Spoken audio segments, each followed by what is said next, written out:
15 times sacked for Joey B in 3 games. The problem that Green Bay never thought about was the wide receiver has to be able to catch the ball. What does Tom Brady do? Probably gets back. He probably retires and then goes back. Or these teams, when they play each other, it'll be decided who wins on a coin toss. Broncos country. Where'd you go? That's right. Ladies and gentlemen, welcome back to the Puck and Stuff podcast. This is going to be an NFL review video, so if you like the football, you have it now. That's B-Dog, I'm T-Dog, and hope you guys are doing great.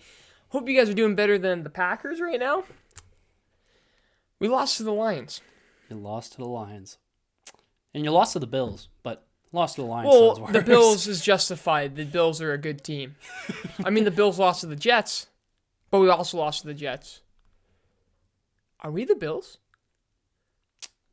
I think Aaron Rodgers is better than every quarterback before Josh Allen at the Bills. So you could be right. You could be right. You could be wrong. I guess. I hope we're the Bills. Maybe. I'll take their win-loss record.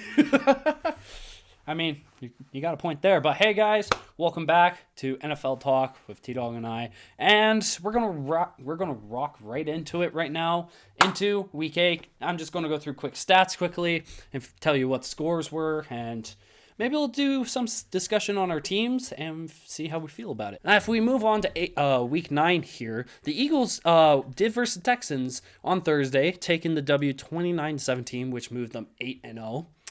And we moved down onto Week 9. We had the Patriots versus the Colts.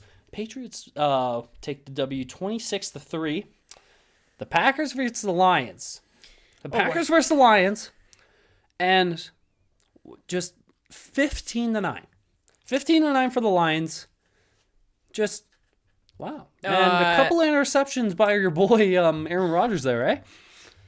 Something's in his head or something. 3 interceptions.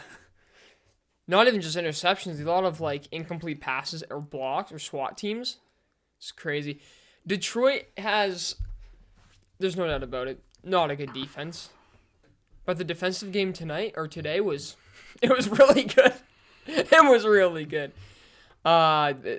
There's really not much offense generated by the Packers. You gotta run the ball more. I mean, it was working with the Bills a little bit.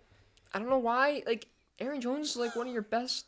Is your best player right now. Do you You're want not to hear something using it for him. You want to hear something absolutely hilarious about this? So I'm looking at the stats right now on this game for Aaron Rodgers, and so for passing, he had 43 attempts. And he had 23 catches. Almost 300 yards passing, 1 touchdown, 3 interceptions. He led the team in rushing. He had 4 carries for 40 yards. A.J. Dillon had 11 carries for 34 yards. And Aaron Jones had 9 carries for 25 yards. Oh, man. Oh, my goodness. Yeah. Wow. It's wow. Tough. And it brings back to the whole idea or the whole thing of deadline, where it's why didn't you do nothing? Why didn't you do anything? I think they must have slept in or forgot that it was trade deadline. I mean, I know that they're trying to go for receivers like Chase Claypool and all that. It's a tough. At this point, do you write up the season? But at the same time, it's your division's so weird where you can still be second in the division with a record like this. You just got to start winning again. That is true. But it's weird. do you see a good outcome if you just make playoffs? I don't see a good outcome. The unfortunate thing is here's the thing. I don't think, because you're technically halfway through the season. Yeah. But still, I don't think you want to look ahead to the next season already, because I feel like that can catch you and get you even worse. They should have started the retool or rebuild, whatever you want to call it, last season. I think that's what it is. I mean, man, I feel like this Aaron Rodgers contract's really going to kill him. Nothing seems to work, and it's just been. This isn't the Packers that none of us know, right? No. It's hard to put into words because it's I feel like even if even if you say you get a wide receiver, are your problems fixed? I don't think so. I mean, the defense man coverage was awful this game. Absolutely awful. There's way too many receivers open. Like the Lions had not a lot of freebies, but the coverage was awful. The O-line was broken a lot. Not too many sacks or say, but the interceptions just. But Rodgers himself did not have a good game. That's just true. Like, wasn't connecting on the passes. When it's one of those games, you can't even blame the receivers, honestly. But Detroit was a way better team. But that's not good when a team like the Lions, nothing against them, look that good. That's something to think. The funny part is the Lions don't look good. No, they don't. But this game, the Lions looked great. If you took this game face value, like just looked at this game, you think the Lions are like fighting in their division for a top 2 spot, right? Like, yeah, Packers got to figure something out. There could be a lot of changes, and the thing too is a team like Green Bay, they probably don't even start with a quarterback. Probably coaching gets like, I bet you the offensive coordinator would probably get sacked before like anything else, right? Very true. Oh man, it's something. It's a struggle with Green Bay. I think you put yourself in a situation where you're paying $230 million towards a quarterback, and you even look at the Broncos. Russell isn't performing the way he should, especially getting paid $245 million. Bit of a big contract curse here, hey? Yeah, like, a little bit. They get the payday, and it's just not paying off. No pun intended. It there. never does. It never does. Any sport, it seems like. No, big paydays kind of ruin it a little bit, but some of them do deserve that money, and some of them do work. But honestly, if you're the Packers and you decide, you know what, this is going to be a draft year, why not actually go like tank a little bit this season, get a good draft pick. That's a good point. Maybe like there got to be good. Because you're gonna have to start doing it because soon it's gonna be the season of Jordan Love. Eventually, when Rodgers is no longer here, right? No way he stays. He's got. If something doesn't change soon, he's going to be traded. But if it's a season of Jordan Love, how many can Jordan Love? I don't think can play all 16 weeks on a consistent basis. Then you're gonna it's gonna be something. He's not an Aaron Rodgers player, but Green Bay is one of those organizations that got a bit of money to spend, I'd say, but you got it. Oh, and as we move on from Green Bay and their suffering times right now, we got the Chargers taking W against the Falcons, 20-17. The Bills, they versed their boys, the Jets, and took a loss, 20-17 against the Jets. Wow, I wasn't expecting that. For sure. Battle of New York, you can say. Josh Allen still MVP worthy. Bills haters are going to be so happy about that. Yeah. People who do not like the Bills, they think they're a Fugazi team. Well, seeing that, I'm like, okay. They think, there's actually a few like Josh Allen haters, actually. Really? Yeah, they think that if he didn't have as good of a wide receiver duo as he has in New York, or in Buffalo, that you wouldn't be like nearly where he is. Well, I mean, you could technically say that with your opinions, but you could say that with everyone. You could say that with any quarterback. A quarterback's performance kind of does depend on the wide receiver core you do have. Yes, like obviously it depends on the throw he makes and everything between with accuracy, power, and all that. But the reason why it becomes a catch for the quarterback is because of the receiver. If the receiver can't catch it, that's not technically the quarterback's fault. Like, you even look at Justin Fields a little bit here, and a lot of people say he's a bad quarterback, and I'm like, okay, we can't truly say that because he's been with a Bears team that hasn't been able to really help him. Because if wide receiver core is trash, whole team is basically in a rebuild phase, and you've seen in his last few weeks, he's been actually trying to keep his job, and I think the Bears should. And he's still, I wouldn't say he has proved himself, but he's not a bad quarterback because the team he's around doesn't help him. So I'm just going to throw that out there. That's very true, right? Like, it's football's not a one-man show game. No, it's every position. Kind of impossible. Every position defines a game. Even when it comes down the O-line or D-line, Chicago didn't have a terrible game. I mean, they lost by a field goal. Against the 3 points. Dolphins. That was the game I think Justin Fields actually did very well in, because if I look, he got 28 attempts with 17 catches. He had 123 yards and 3 touchdowns that game. You make some good points. For me to play the devil's advocate just for conversation is like, you counter argue with Las Vegas, Carr, and Devontae Adams, right? I think there's supposed to be some chemistry there because of they played in university together, right? I think with the Raiders, though, I think it's a little bit more than just the quarterback and wide receiver duo, because even if you look at all the Raiders' offense, Josh Jacobs, Darren Waller, Derek Carr, and Derek Carr's not a bad quarterback. He's mediocre as it goes, almost Kirk Cousins level freaking mediocre, but he's not a bad quarterback. And when you have Devontae Adams as one of the best wide receivers in the league, it's it kind of counters that. But I think if you look, the O-line is not great. The defense is lacking. You have Max Crosby as an end, but what else, really? It's kind of a mess of a franchise, and it kind of has been for the last little bit. So maybe they have their own rebuild a little bit, and Devontae Adams goes back to Green Bay. That would be funny. No, thank you. No. Oh, you heard it here first. He doesn't want him back. The reason why I say is because I don't think you'd even recreate what the magic that happened before. No. The ship sail. Again, I think it's just time to move on, kind of thing. You kind of persuaded me on this whole retool idea of just getting draft picks now. Yeah, I know. It's true. I mean, we're not going to do nothing unless somehow you find some chemistry.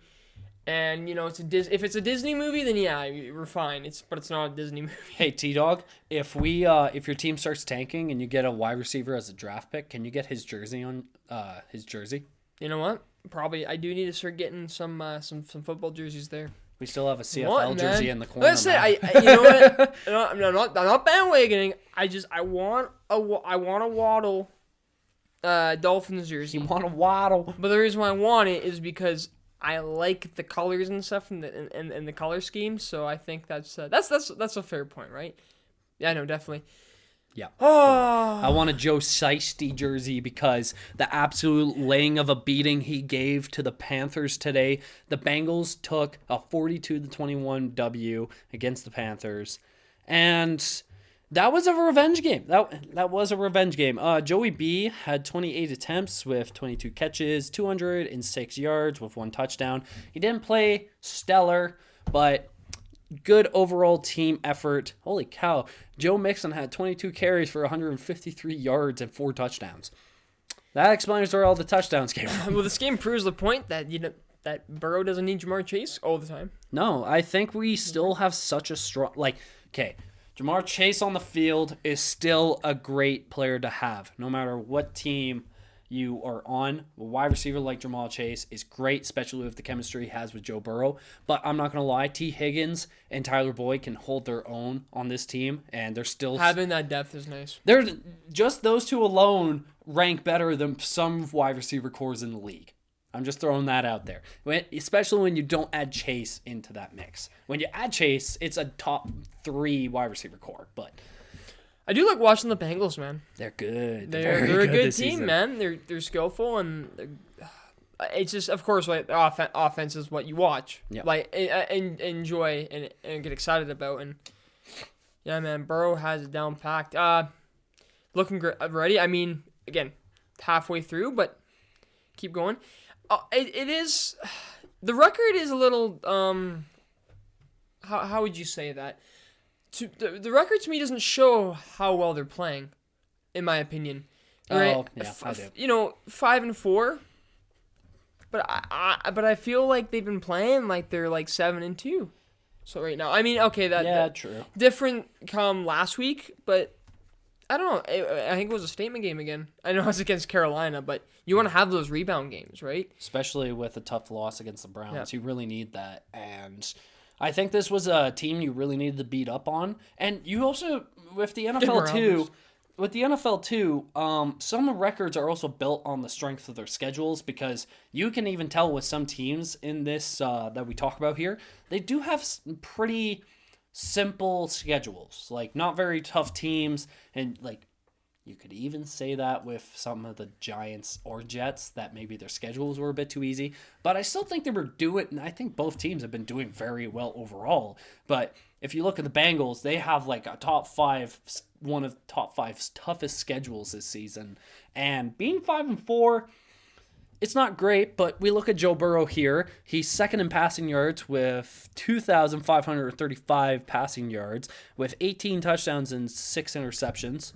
He's right behind your boy, the GOAT, Tom Brady. You know what? Did you want to actually get a little bit of the background for Brownie the Elf there? Yeah, I pulled honestly, something up there. sure. This is from the website. Shout out to them, Dogs by Nature. I'll see if I can find the person who wrote it. But so it kind of goes in. It says Old World. The subtitles: Old World folklore regarding the brownies.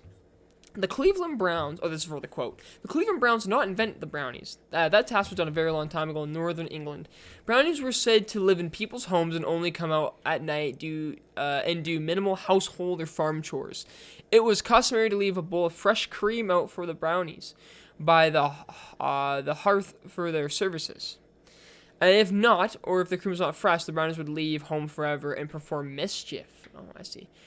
They were small creatures, ragged clothes with hoods, very hairy and ugly pointed cloth shoes. These brownies are capable of disappearing and reappearing at will, just like the Packers offense. Nice tie. They're rascally known to perform nasty tricks on lazy members of the household, especially servants. Brownies are also full of mischief, rarely seen, and usually they are all males. People in the household cannot laugh or criticize them.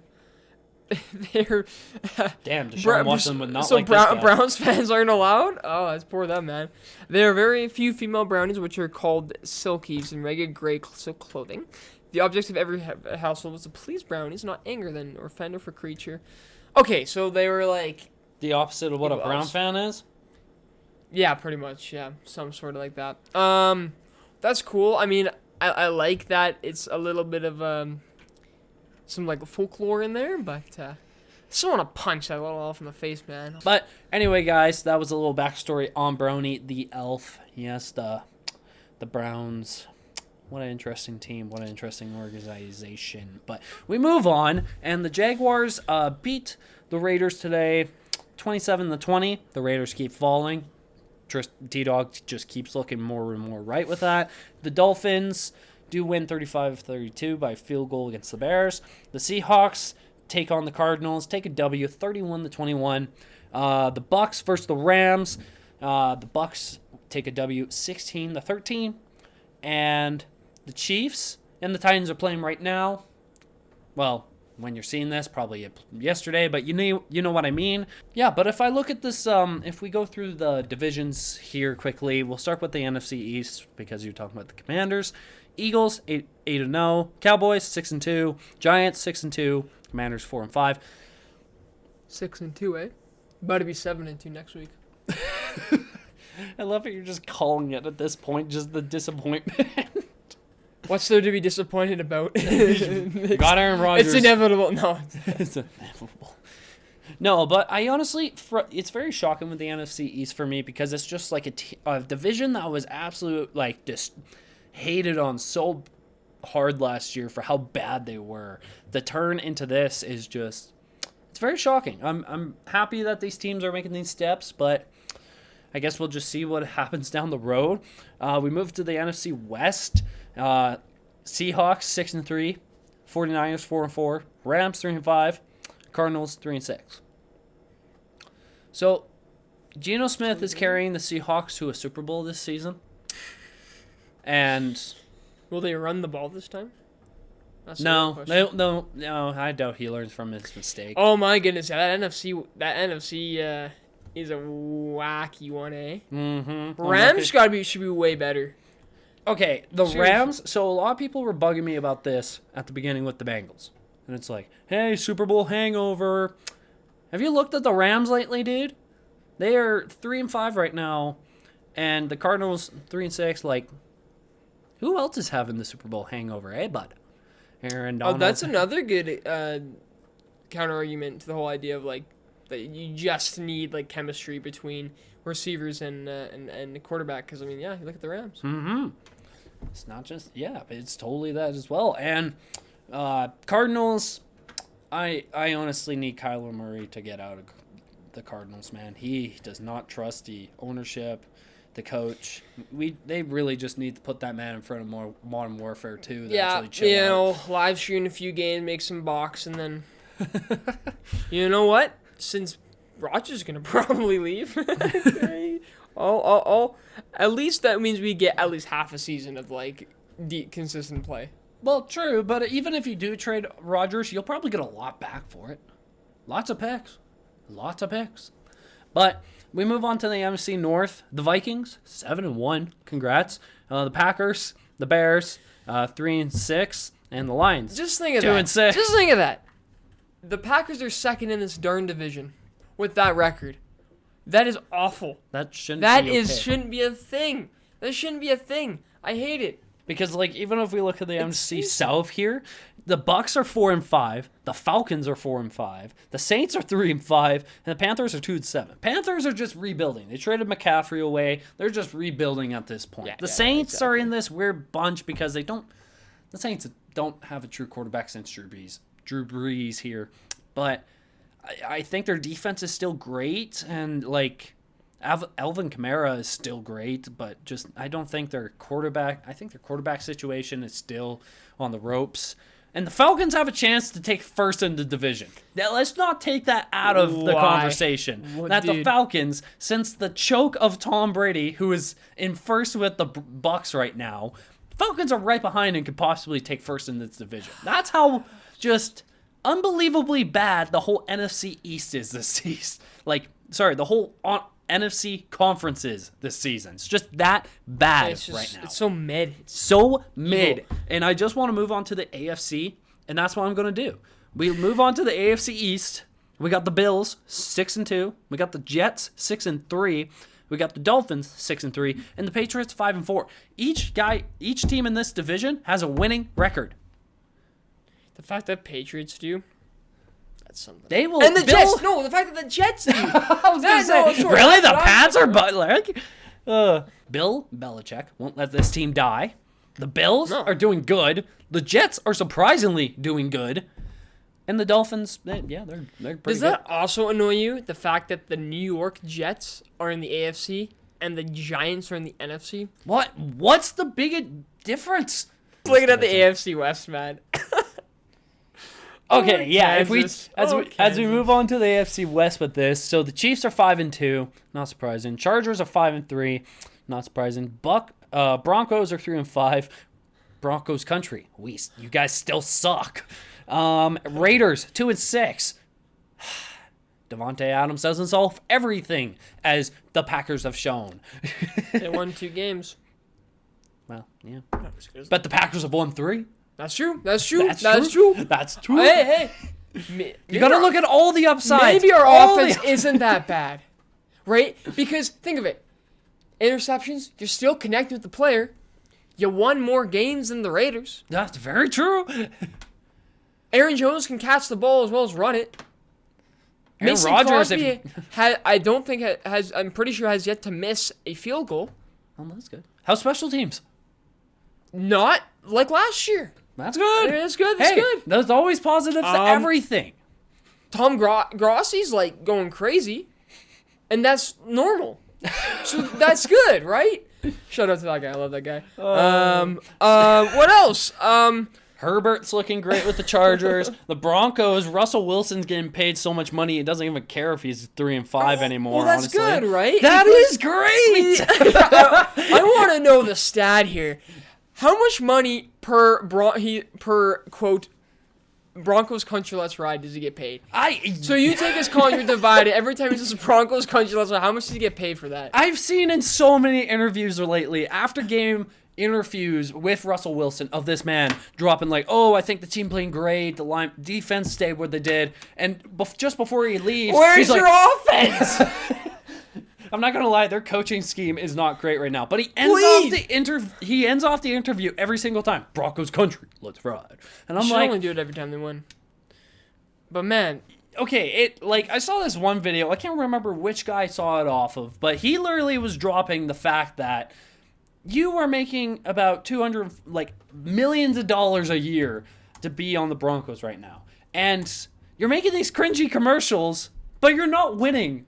It doesn't look good if you're making cringy commercials, but you're not winning and doing well. Hey guys, I'm sorry to cut the video here, but sadly I lost the rest of the part of the video. I hope you guys did enjoy this episode. Hopefully we'll be right back for the next week of NFL, and we'll see you guys in the next one. Peace.